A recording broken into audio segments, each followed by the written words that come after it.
religion, race, caste, sex or place of birth. Anupriya Patel. But there had been... Yes. धन्यवाद अध्यक्ष महोदया। मैं सबसे पहले अपनी पार्टी अपना दल की ओर से संविधान और राष्ट्र के निर्माताओं के प्रति अपनी श्रद्धांजलि अर्पित करती हूं। 26 नवंबर सन 1949 हमारे देश के इतिहास में एक बहुत महत्वपूर्ण तारीख है, क्योंकि इस दिन हमारी संविधान सभा ने हमारे स्वतंत्र भारत के संविधान को अंगीकार किया और डॉक्टर भीमराव अंबेडकर जी ने उसी संविधान की मसौदा समिति के अध्यक्ष के रूप में एक महत्वपूर्ण भूमिका निभाई। डॉक्टर अंबेडकर ने संविधान की आत्मा माने जाने वाले प्रियम्बल में सॉवरेन डेमोक्रेटिक रिपब्लिक के रूप में राष्ट्र के स्वरूप की घोषणा की और बाद में 42वें संशोधन के माध्यम से सोशलिस्ट और सेक्युलर शब्द भी जोड़े गए।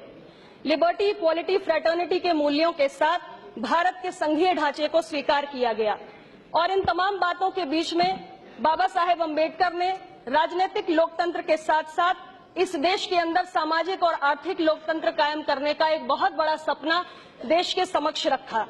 आज 2 दिनों से इस सदन के अंदर चर्चा चल रही है और मैंने बहुत सारे माननीय सदस्यों के विचारों को सुना, बहुत सारे सवालों को इस सदन के अंदर उठते हुए सुना।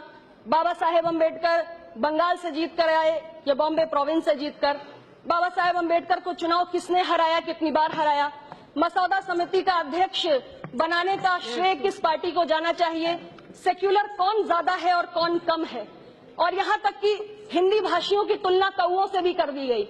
लेकिन इन तमाम सवालों के बीच में एक सवाल जो बहुत महत्वपूर्ण है वो डॉक्टर बाबा साहेब भीमराव अंबेडकर के सपनों से जुड़ा है, सामाजिक न्याय की विचारधारा से जुड़ा है, आरक्षण की उस व्यवस्था से जुड़ा है जिसके बारे में अभी एक माननीय सदस्य शिवसेना के अरविंद सावंत जी कह रहे थे कि हम आज जहां जाओ तो आरक्षण की ही लोग मांग करते हैं।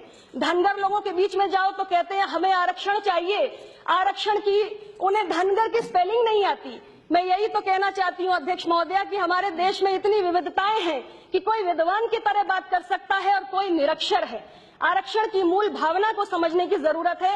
ये कोई भीख की व्यवस्था नहीं है, ये संरक्षण की व्यवस्था है जो इसलिए बनाई गई है क्योंकि इस देश के अंदर जाति के नाम पे शोषण हुआ है और इसलिए ऐसे लोगों को अवसरों से जिन्हें वंचित रखा गया है उन्हें विशेष अवसर देने की जरूरत है।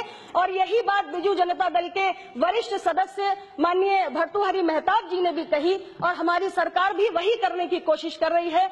आरक्षण व्यवस्था पर जिस तरीके से कई वर्षों से कुठाराघात हुआ है, मैं उस संबंध में कुछ आंकड़े भी इस सदन के समक्ष रखना चाहती हूँ। अध्यक्ष महोदया मुझे समय दे दीजिए, मैं सुबह से इंतजार कर रही हूँ। मैं कुछ बातें रखना चाहती हूँ अध्यक्ष महोदया। पिछले 25 वर्षों से पिछड़ी जातियों को मंडल कमीशन के माध्यम से 27% आरक्षण की व्यवस्था है, लेकिन आज भी इस देश के अंदर ऐसे राज्य हैं, छत्तीसगढ़ और मध्य प्रदेश जैसे राज्य, जहां पर केवल 14% आरक्षण लागू है। झारखंड में केवल 22% आरक्षण लागू है। पश्चिम बंगाल में केवल 7% आरक्षण लागू है। अध्यक्ष महोदया, आज देश की क्लास 1 की नौकरियों में दलितों की भागीदारी केवल 12% पहुंच पाई है और पिछड़ी जातियों की भागीदारी केवल 5% पहुंच पाई है। यहाँ तक कि निचली अदालत से लेकर सर्वोच्च अदालत तक आज पिछड़ी जातियों की और दलित जातियों की भागीदारी नहीं सुनिश्चित हो पाई है। अध्यक्ष महोदया, देश के उच्च शिक्षण संस्थानों में एसोसिएट प्रोफेसर से लेकर वाइस चांसलर तक दलितों और पिछड़ी जातियों की भागीदारी आज केवल 2% पहुंच पाई है। इसलिए और यहाँ तक कि आज हमारी सरकार के केंद्र स्तर पे ये हाल है अध्यक्ष, ये हालात है अध्यक्ष महोदया कि सेक्रेटरी के स्तर पर शेड्यूल कास्ट के 5, शेड्यूल ट्राइब के 3 और पिछड़ी जातियों का केवल 1 IAS अधिकारी है। एडिशनल सेक्रेटरी के स्तर पर शेड्यूल कास्ट के 3, शेड्यूल ट्राइब के 2 और OBC का 1 भी IAS अधिकारी नहीं है अध्यक्ष महोदया। इसलिए मैं अपनी सरकार से ये मांग करती हूँ, मैं एक छोटे से सहयोगी दल के रूप में ये मांग करती हूँ कि हमारी सरकार आरक्षण की इस व्यवस्था पर एक श्वेत पत्र जारी करे और इस श्वेत पत्र में इस बात पर विचार करना चाहिए कि आरक्षण को एक कानून के रूप में स्वीकार किया जाए और इसका उल्लंघन होने की स्थिति में दंड का प्रावधान हो, क्योंकि आज तक हमारे देश में आरक्षण का उल्लंघन सिर्फ इसलिए हुआ है क्योंकि दंड का कोई प्रावधान नहीं है। और इसके साथ ही तो अपने आप बंद हो जाएगा। Yes, but very good. Okay, हो गया।